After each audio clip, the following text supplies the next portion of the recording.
Right, welcome to No Appointment Necessary. Today we are talking all things recruitment with Laura from Recruit Therapists. I met Laura, Christ, 6 months ago. Yeah, along those lines. We met 6 months ago.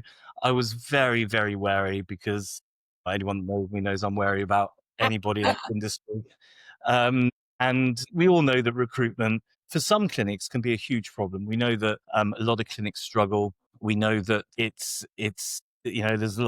there's a belief that there's a shortage of MSK clinicians. And I'd been recommended to Laura by a couple of people who had said some nice things. So I put through a very stringent test with one of our clients and she did really well. And since then, we're actually using her for some roles at HFDG. So, hello, Laura. Do you want to quickly introduce yourself? Yes, so I'm Laura Gilham. I'm the founder and co-director of Recruit Therapists, and we are doing perm and locum placements, and our predominant client base is the same as yours, Michael. So private clinics up and down the UK, popping off to the different parts of the world when we do. And I'm really excited about this today. I'm a little bit nervous, but who thought I had a drama degree? Yeah, this is it. And Laura doesn't know what we're going to be talking about because the way No, I like running these podcasts is just to throw ideas and have a conversation and get some natural reaction stuff. So nothing prepared and so on. But first thing I'm going to start with is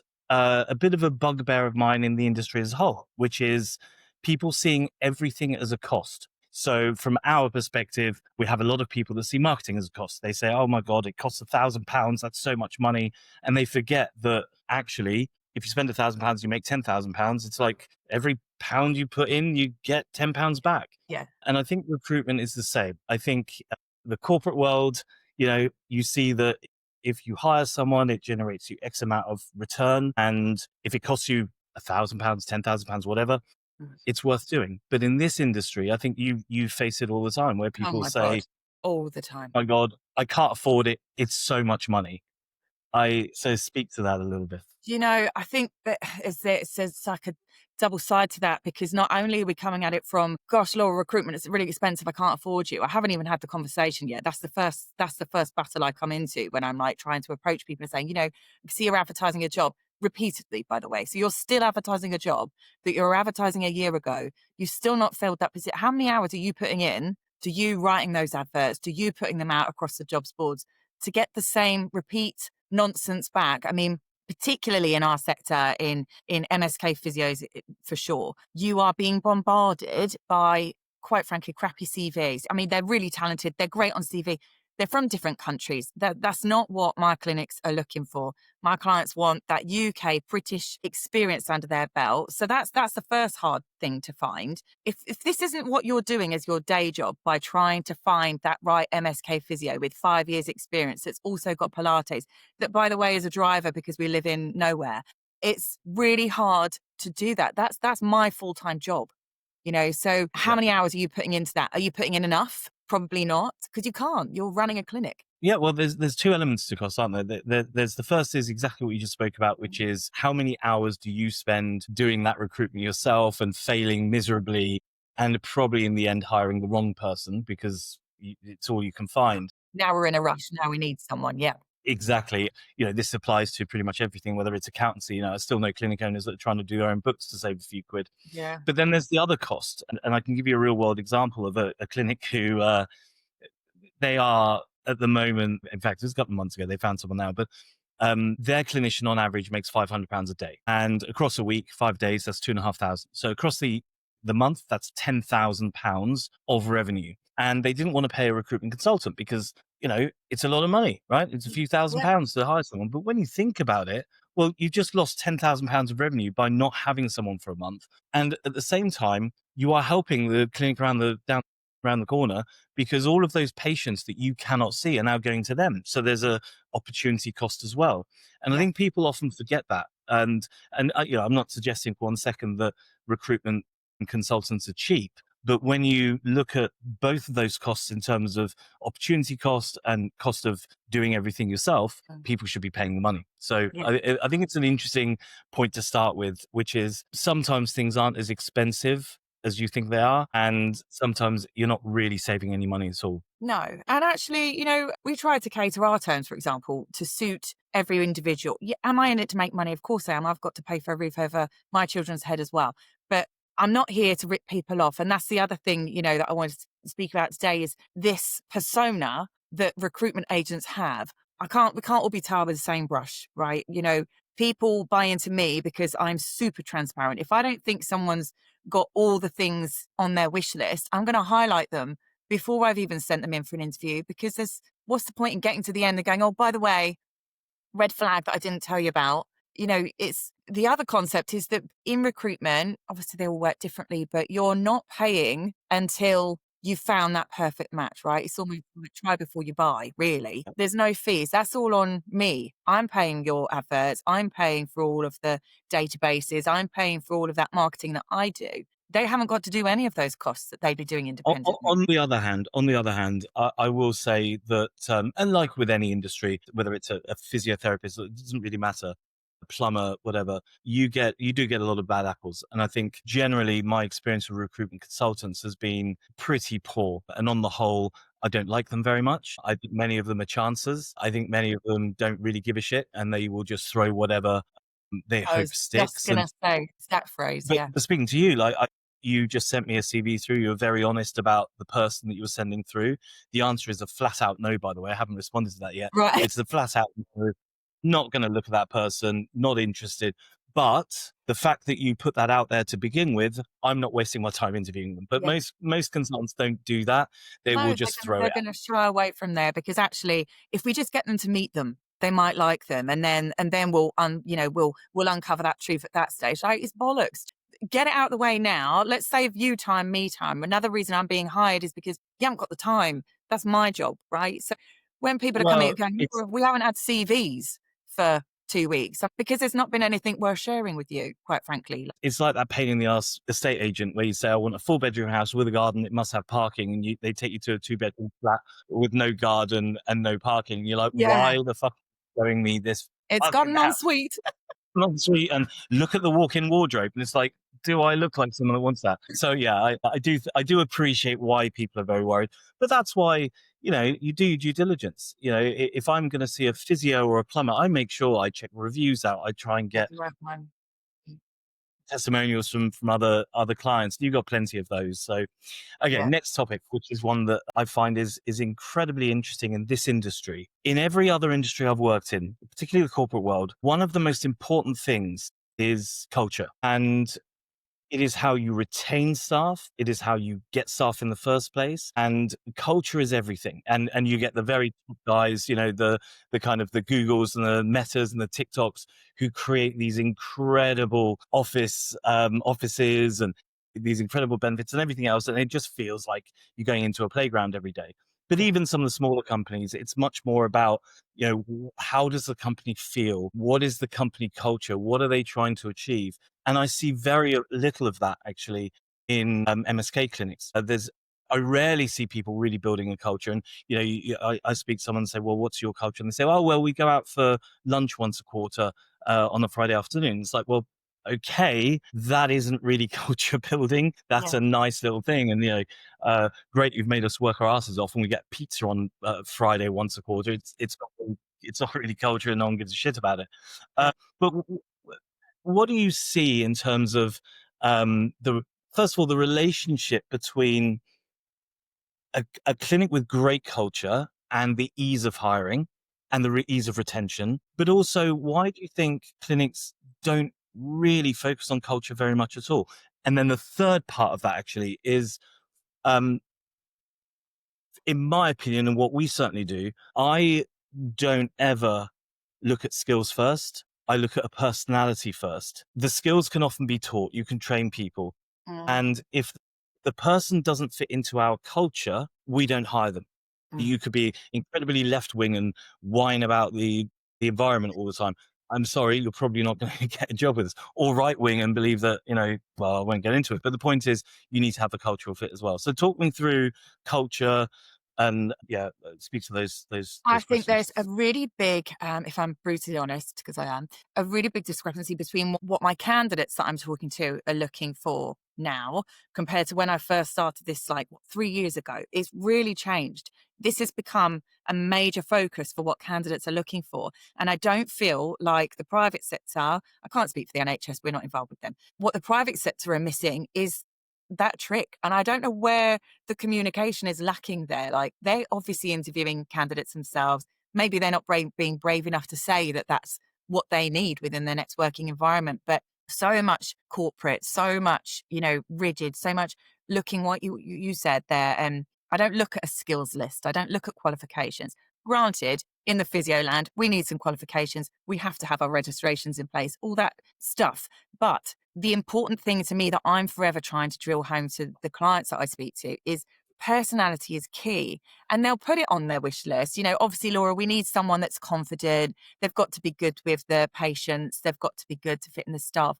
But I feel like it's me going in more to say to them, but what does that personality look like? What do they get for their own sanity working in your team? And so there's this sort of missing gap somewhere. And so part of my job, particularly when I'm giving my adverts, I used to do the most dull, boring adverts. Like I can't even tell you, they were just, and so we need this, and they all look the bloody same. So why is that standing out? So what we try to do is go, what's great about these guys? Why do you want to work here?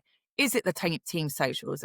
Amazingly, that is a really huge thing for people to Yeah. just say, going out for once a month with the team is a big deal. But that culture in terms of, I did a post, what was it, a week, 2 weeks ago, and it's just like, it's the most successful post I've ever done. And all it was me just saying, how important it is to be recognized, to be valued, to be heard. I've got ideas that I want to bring to the table. Oh, brilliant, Bob. Tell us those ideas. Don't shut them down, because that person could be the make or break between the next really exciting step for your clinic moving forward. They might be a new Yeah. grad. They might be super senior. It doesn't matter about their skill set. It's about the ideas that they can bring and be valued for them. So I think that's another important factor. And also just, putting in the right people with the right team. Not everyone is fun and crazy and sociable and all the things, right? Some people like the more introverted characters. That's not who I am, but I can work with those people. And if you've got a clinic that is slightly old school, I can work with them as well, because I know who they're looking for. But in the main, where we're at in today's world, it's huge. It's absolutely massive. And if you don't have that, I mean, people like you, that's your job to try and encourage them to be that way. And that's my job to encourage them to look at a different route, think outside the box. You've asked for this wish list. It's not realistic, and people want different things now. So Yeah, and I think it's sort of, if you look at another thing, it's I keep hearing, people are asking for too much money and so on and so forth, but actually pay isn't everything. And something about us is, and we've discussed this before, we offer so many different, some monetary benefits, but many not monetary benefits that sort of will bring people in who maybe want 10 or 20,000 pounds more, but they love what we do. They love what we offer, whether it is for women and maternity, or whether it is the trips that we do, or the freedom that we give. And I think that you know I know a lot of clinics that have no problem hiring whatsoever. They've got people approaching them daily, and they're turning people away. Why is that? Well, they've really thought about the culture within the business. They've really thought about compensation beyond just pay. They've really thought about what the business looks like from an external perspective, to not just patients, but to also staff. Mhm. Whether that is the technology that they've got, whether that's how they've kitted out the clinic, whether that's, does this place look like a really cool place to work? But why do you think so few, maybe I'm wrong, and maybe I have a biased sample, but would you agree that too few clinics really think about that? And if so, why do you think they don't? think I think there's some traditionalists out there that go, well, this is what we've been doing today, and this is how we do it, and this is what our patients like, and this is what our client base comes to us for. And I'm like, that's great, that works for you. You've made a real success. You carry on your merry way. And without sounding big-headed, I am now being more selective of clients that I would represent. Not because I'm like, do you know what, I can't do the job for you. It's because I want to also put candidates into roles that they're excited about. I'm excited. I can deliver that excitement through the phone, and it's genuine excitement, i.e., I'm working on your role at the moment. Bloody hell, I want your job. So I'm excited to talk about that because it's got all of these great things going for it. Your dynamic, your culture, they're the massive things that are coming up. And when I'm Right. speaking to people and, we're discussing salaries and things, I'm saying, is it all about that? Are you taking a pay cut? Are you taking a pay increase? Is that relevant when you've got all these other things going for it? And the answer is generally, as a rule, they're like, yeah, I'm willing to forego a bit of that.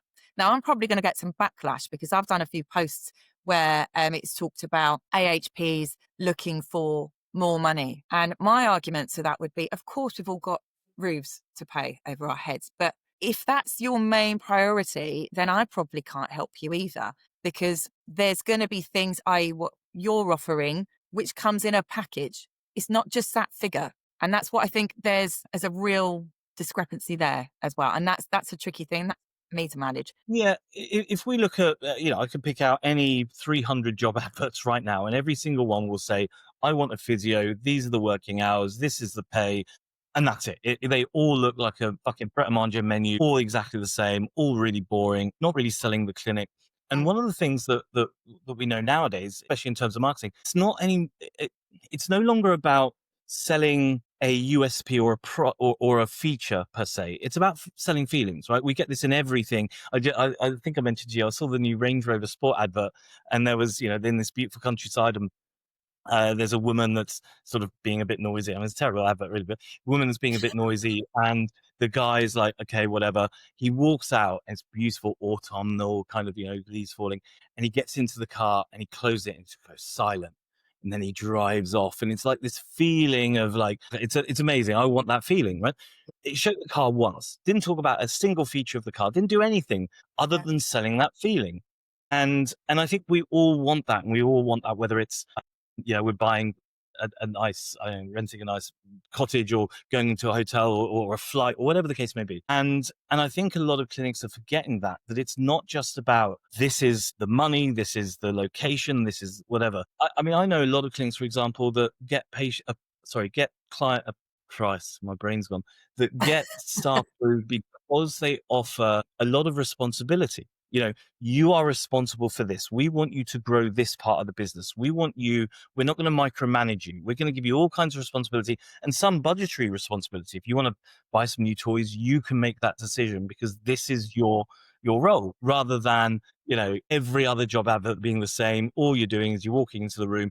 And quite honestly, with many of them, it doesn't matter.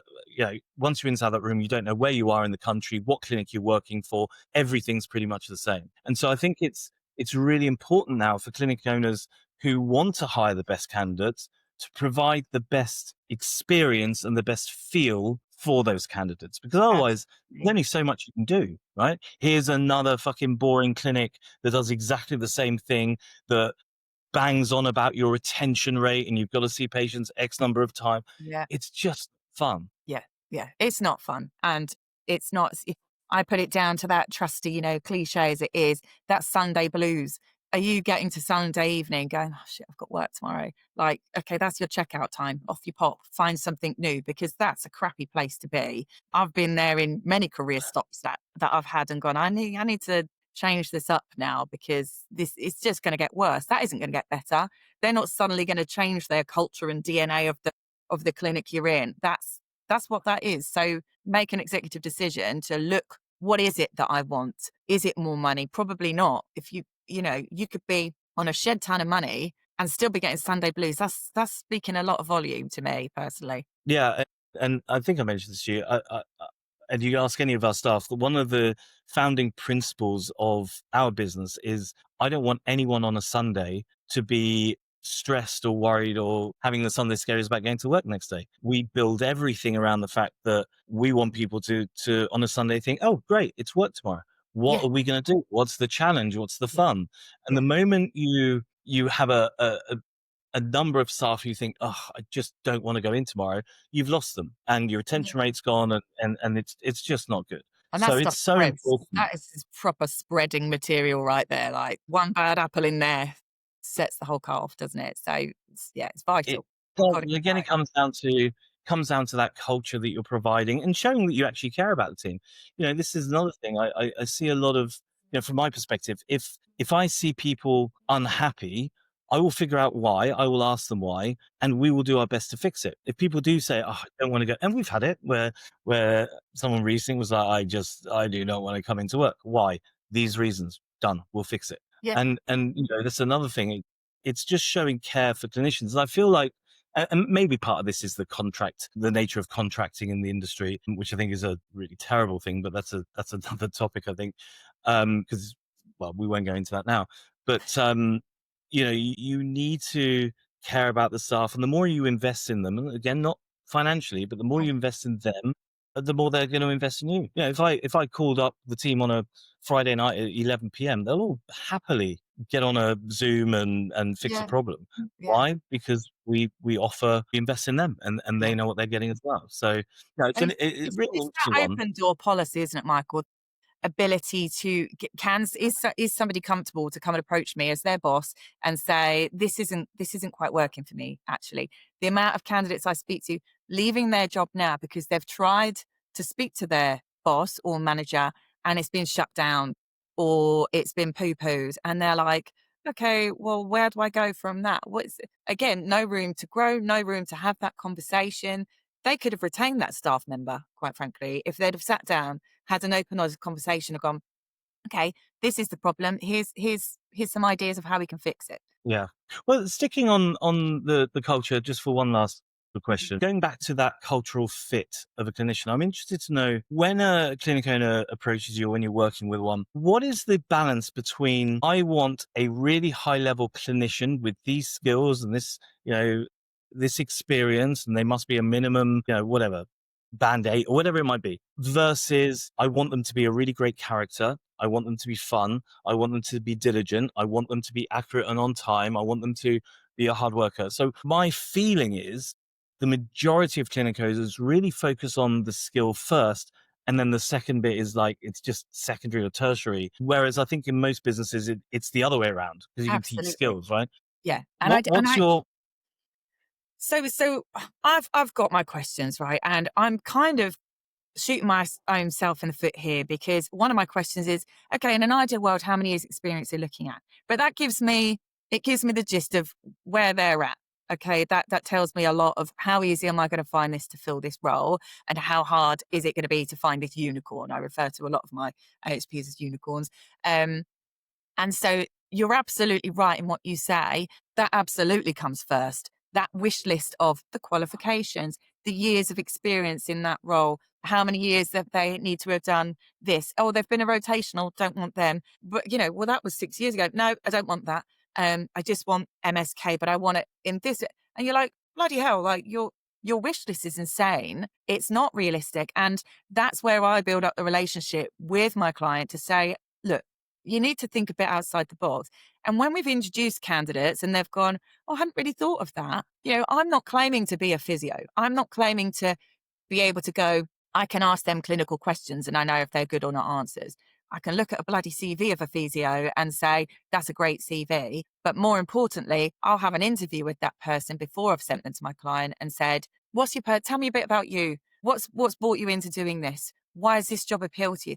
That's all of me getting a feel for what I call their DNA. I've said it to you several times. This one doesn't quite fit HMDG DNA because it's huge. And so when I can represent a candidate, they've kind of got more hope of getting through that interview application or, interview process, because I've been able to put forward my sixpence worth and mm. said, you need to give this one a shot, because they're too busy focusing on this wish list of qualifications, years You experience. see, you see, that's really interesting, because I know many talent managers, again, outside of the industry, and they very rarely say, I need someone who went to Oxbridge. They must have a 2-1. They must have 8 years experience in this particular thing in data analysis. Their primary goal is, I want someone who's going to fit in with the team. I want someone who is going to sometimes actually not be a mirror of what we've got, but be something a little bit different, to add a different element to the team. Different So I perspective. see that a lot, where I remember once at a very big company, them saying, we can't keep hiring white male middle class people from Oxford, because we're just going to end up with no innovation and nothing different. So we actually want to hire some kind of crazy people, some graffiti artists, and so on and so Yeah. forth. It is interesting that this industry, and you just confirmed it. It is this is the wish list of things I want. When we spoke, I don't think I said a thing about what I need their qualifications to be. I don't even care if they went to uni. I don't care about any of that. Are they a good person? Are they something I said to you was, can I go to the pub with them? Yeah. And if I can't, they're not coming into the business. Yeah. And so I wonder whether life would be a lot easier for clinic owners if they stop focusing on the wish list and more on the person. Yeah. Yeah. I think, you've hit the nail on the head, and I can't tell you how bloody refreshing that call with you was. We spoke for an hour for me getting the details of who you're looking for. And literally I was like, so I'm used to asking those questions. What degree do we need? What qualifications? How many years experience? And none of that came in. You're like, find me a decent personality, find me a decent human that can interact with people. And I was like, wow, this is so refreshing. It is a completely different job that we're sorting for you to our normal hands-on therapist Well, role. yes, no. No. Let me stop you. Yes and no. Here's the thing. If you focus on the qualifications, the degree, the years of experience, and all of those things, doesn't matter if you're a physio or if you're a Mm. marketing person, it doesn't really matter. You are dealing with other people in your job. And if you are not focusing on someone's personality, who they are, how likable they are, what their character's like, you can have all the skills in the world, but patients will hate them.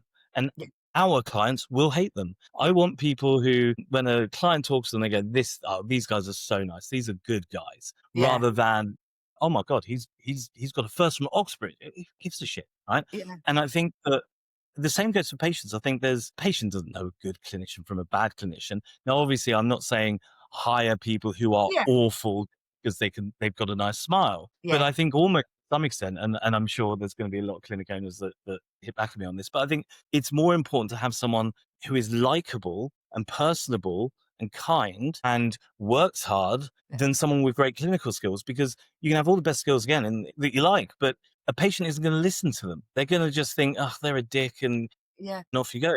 I yeah, think you get more buy-in from patients when you're a really nice person and yeah. not just someone who has a lot of. And rebookings as well. They're going to be, I really click with that physio. I want to come back and see that particular. Oh, he's not. No, I want that one. That's the person you want on your team. That Mm. revenue that you can get from them because of their personality is huge, versus someone that hasn't got that. That's really good hands-on therapist. Great. They've sorted my back right out. I'm going to go for the person that's made me laugh on the journey of being ouched all over because it really hurts. That's the person that I'm going to be Well, going back to. and what's interesting is whenever we're doing any kind of marketing, or whether it's website building, whatever it might be, we always are very clear with clinics.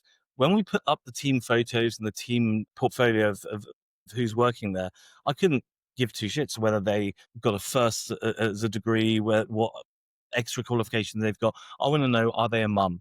Do they have a dog? Do they, this is people by people again. Yeah, You've never gone to your dentist and gone, oh, let me check where he went to university or what his qualifications are. You yeah, want to know other stuff. yeah, And the same applies to patients, right? I mean, we do it. You go to our team page. We don't talk about qualifications or who works where. We talk yeah, about what we enjoy doing. We put our personal pictures so you can see what we're like. yeah, And again, that's so important for patients and our customers and everybody else's customers. I've said this to you as well. People care about who you are, that you're a mum, that this is your yeah, business, and you're fighting to, this is the interesting stuff. yeah, And I think clinics should focus more on that. This takes us to the next thing, because we've talked about pay, and maybe pay isn't always the most important thing. And quite honestly, if if someone comes to us and says, and we had this, someone said, this is the money I want, and this is the most important thing. Well, in that case, you're actually not the right person for us. So goodbye. We don't want you. But saying all of that, I think there is a massive tendency right now for clinicians to hugely overvalue themselves. I see it all the time where they're like, "Oh, I disagree. deserve £70,000 a year, £90,000 a year, or 65% of everything I bring in." And of course, because they're donuts, they don't actually know margins within clinics. They don't understand the Yeah, economics of how a clinic works. But actually, they all think that the clinic owner's making millions of pounds and driving around in a Ferrari, when actually they're making fuck all, and you they're simply at a can't. loss. They're often at a loss. Their margins are just not there. And so this isn't like going to work for bar cap where it's like they make 20 trillion a year and you can negotiate an extra 100 Yeah. grand.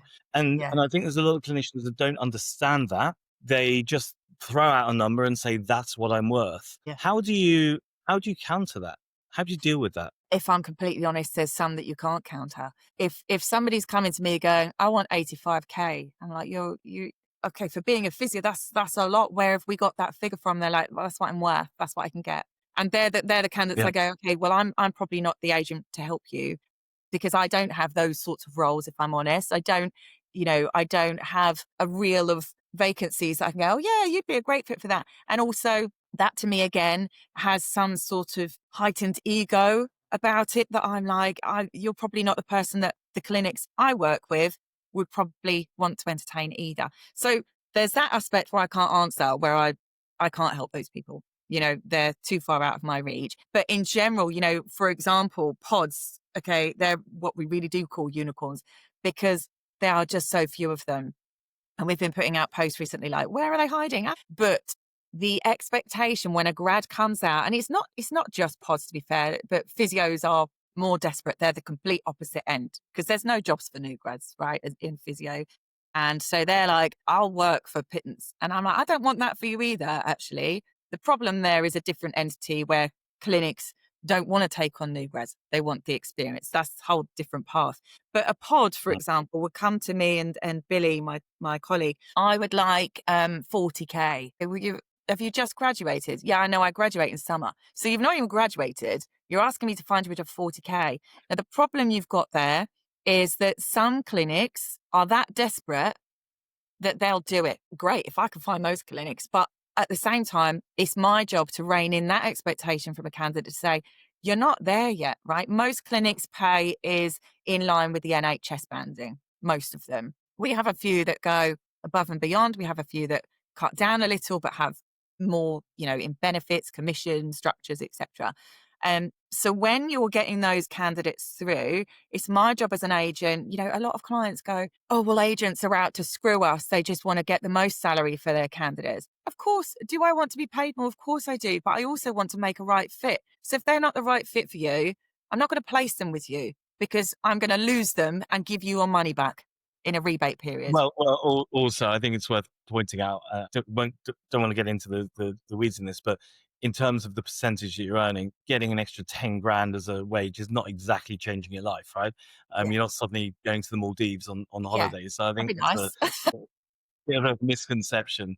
Um, Yeah, it's interesting. I think there are a lot of clinicians who just overvalue themselves, and again, maybe that's that can be solved by clinic owners pushing the other benefits. It's like if I was a 30-year-old woman who was looking at maybe having children relatively soon, I'm not leaving the NHS. I don't know what it offers now. What is it now? 20 years, 100% pay and time off, and Yeah. of course you're not going to match that. But there's lots of things you can match. And again, I don't think it's all about money. And if you got someone that's just so money hungry that that's all that matters, they're probably not right fit for your clinic anyway. It's an interesting one because I think this sort of leads on to another question. I heard today and I heard yesterday that there is a huge issue in the industry, that there are simply not enough clinicians around and there's a massive recruitment problem. I don't believe it because I know plenty of clinics that again are turning away clinicians. I don't think there's a volume problem. I think it's a clinic problem of clinics that don't recruit properly and don't know what they're doing. And a lot of the people that say, I've spent the last 9 months trying to hire someone. What have you done? Well, I put it on PhysioBob. I put an advert on Indeed and I put it on LinkedIn and I even put 10 quid behind it on LinkedIn. And you're like, well, I've yeah, I've this is like paid me to put an saying, advert out, yeah. well, it's like me saying, well, I've really hurt my leg and nothing's helped. What have you tried? Well, I've put some deep heat on it for the last 9 months. Like, come Yeah, on. I, yeah. the people are out there. You just got to do the best job to find them. Yeah. And I think that's again, am I shooting myself in the foot here? But transparency and all, I think that's been a huge learning curve for me, right? So when I started this, I've entered the health and wellbeing world, tickety boo, lovely time. I can find some physios. And I was like, shit, there's no physios. Why have I entered this niche sector? It's very niche where we started. And what I have come to find is we were scrapping around for jobs, right? I say we, it was me to begin with, just scrapping around for jobs. I'll take a job. I'll charge you peanuts. I'll just give me some work to, again, that trusty roof over my house needs to be there. But now I can be more selective, not because, I'm raking it in, but because I've learned that actually I want to represent companies that are all the things that we've already talked about, that have that open door, the culture, the paying the benefits to the right level that it needs to be. All those things factor in for me. So as much as I'm trying to sell the dream to a new client and say, look, I can help you, I'll also say, actually, I can't help you because your wish list is too high, or, I can't cater for that because you're in a complete black spot where I haven't got a lot of networked connections to physios. But to me, what it's become is a real highlight to go, if I post an advert and it's exciting enough and it shows all the wonderful things we've talked about, I'm going to get more applications through. And actually, what I don't want to lead people to believe is, because if they're doing the same thing as clinic owners and going, well, my adverts do say that. Actually, Michael, advert applications are crap, right? So we don't really get applications. My job and Billy's job is to go out there and speak to people and network and go, how are you doing? Softly, softly. Are you open to exploring this? And they're like, oh, that looks good. I'd like to hear more. We post adverts to have a presence. We don't actually post adverts to expect applications. That's interesting because I think most people think you post the advert and that's what gets the person in, or at least speaking to you. And I know that that isn't the case. And I know that some of this is people call themselves recruitment consultants all the time. They're more headhunters Yeah. than anything else. But I wonder whether if the adverts were done in such a way, and let's say you had the creative and the material, whether they could work. So for example, when we put an advert out, we will put a couple of team almost testimonials out where they've posted something and said, we did an amazing trip with the team to Ibiza last year. It was so much fun. Here's some pictures, just to give a bit of team kind of input. Then we might do a video of some of the cool things that we do and some of the interesting things about us. And we'll actually include stuff that isn't just, here's your wage. This is, it's much more than that. It's almost like, if I had an Airbnb and I wanted to rent out an Airbnb, I would have lovely videos, I'd have Yeah. pictures, I'd have, Yeah. routes to the local restaurants. Yeah. Do you find that clinics ever do that and offer you that kind of creative or that kind of material? And if they don't, do you think it's something that would be an interesting thing for them to do that would put them above everybody else? Yeah. I don't think there's any doubt behind that at all. And if you can showcase, it's a showroom, you don't buy a car and not go and see it. You don't just go off of somebody's recommendation and go, oh, this is a great place to work. It's all the things collected together that makes you're building a picture, you're seeing it visually, and you're reading about it, and you're going, this looks something I want to be part of. Those adverts that we see 100 of them a million times a day are the ones that I used to do. We're looking for this. We're based here, and this is what we need, and these are the essentials, and this is desirable, and this is what you're going to get. Well, you're not standing out. You know, No. do that fun stuff. Show the team. Show a Well, socials. well, Laura, the one way and the only way you can stand out is by then offering more money than everybody else, right? So it's almost like a vicious circle because you put the same advert out as everyone else. And the only way you can put yourself above anyone else is by saying, well, we pay more, Yeah, right? yeah. And I think Kind of exacerbates. that black and white process, that advert, if you've got a six-figure salary on there with all the other boring stuff that's on there, okay, that might grab your attention. But if you've got all the whizzy stuff that makes you look modern, contemporary, like, I'm not talking we've got to rejig our whole clinic and everything and have a paint up and all the stuff and have the modern technologies. It is just building a, is this a great place to physically be working in? Am I in a cold, dark cupboard of a room with dim lighting and no natural sunlight? Those things, they're really important. Your Yeah. bloody mental health, quite frankly, of you going to work every day. So if you can put that on an advert and you can demonstrate, here's the outside of our clinic. Isn't it beautiful? Look at our view. We look across, we're 5-minute walk to the beach. All those things are selling a package, Yeah. and it's a no-brainer. Absolutely. You're Yeah. going You're to get selling yourself, aren't you? You're selling yourself. Okay, final question, completely related to that. I wonder, and I don't know the answer, but I wonder how important social media is when you are recruiting. Um, I know I used to look at a company's social media if I was looking for a job. I'd look at what their Instagram looked like, maybe not TikTok, but I imagine TikTok now. And if you have nothing but a load of things that say we got a spare massage spot going tonight for 50 quid, or here's the best ways of curing condition X. That probably, I assume, isn't as good as, hey, look at our cool team, here's some of the cool things we do, Yeah. because we know that from a marketing standpoint, actually showing off the business in that way is way better anyway. Yeah. But I assume that really helps with recruitment too. Yeah, it does. And to be honest with you, I mean, you and I have had a conversation where I need to up my game. So I'm going to make more of a conscious effort to do everything that I've just said, like take your own medicine, Laura, because I need to work on my market.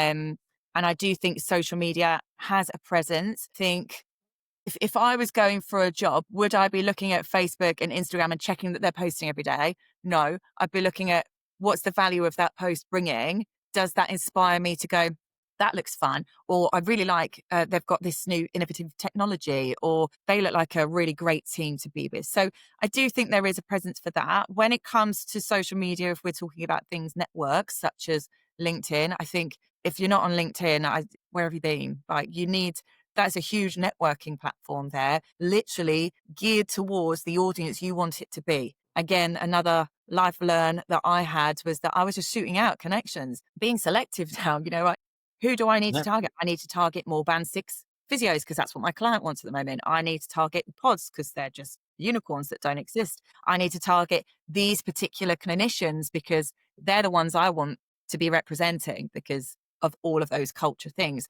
So it comes full circle of what you should be doing out there. I mean, you're the marketing expert, but to me, I've now learned I need to sell me. Like I can sell me by myself, but I need to market my sales ability. I think that's what you said to me the other day. And he was like, you're shit at it. And I was like, oh my God, yeah, I'm absolutely shit at it. It was like that. Was like that crash. Was like that. Was shit at it. Just okay. Right. Well, let's leave it there. We've got enough recruitment now. I suppose let's do a final question, just a fun one. If there was one tip you could give to any clinic to help them with their recruitment, other than hire me, what would it be? Or alternatively, what's the one thing that just makes you want to kill yourself every time you see a clinic do? Choose Okay. one. Or negative. And let's go with what they should do. Okay. So absolutely use yourself as a shop window, not just the clinic, but you as an employer. What presence are you delivering when you're interviewing somebody? Yes, you're out to find the right person for you, but guess what? That person needs to want to work with you as well. If you're an asshole, if you're stuck up your own self, if you've got nothing but clinical questions being thrown at, you've lost that person already. You're not inspiring them at all. You might be a God guru of font of all knowledge and they can learn some things from you, but I'm certainly not going to want to work for that person because get me out. So you've got to market yourself, as do I, what you can bring to someone's table. It's not just here's what I want. It is that. And if that is it, if people are coming back and giving feedback, that's something else that a good agent will do. If you're doing something wrong, I should be able to say, actually, that this is the feedback we're getting. Maybe let's mix it up a bit and look at a new route of how we can do things differently. And, I can help with that. I can't help with everything, but I can point in right directions. Okay, perfect. Let's leave it there. Anyone that wants to speak to Laura, do a search on Google, recruit therapists. She's very good. We've got lots of clients who have said very nice things. What's your email, actually, if people want to just throw you an email? Yeah, my direct one is laura@recruittherapists.co.uk. And if you look at it written down, it was a bad decision that we now stand by. Anything with therapists, we've Yeah. before. Yeah. And by the way, I don't, for anyone who hasn't listened before, I don't generally promote people. In fact, I very rarely do.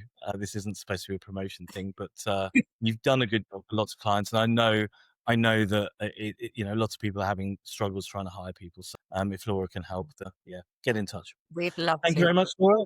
Lovely chatting. Hopefully, it wasn't too scary for you. Just having. No, I had a lovely time. I was expecting a lot worse, Mark. There you go. Told you. All right. Thanks very much, Laura. Cheers, Thank everyone. you.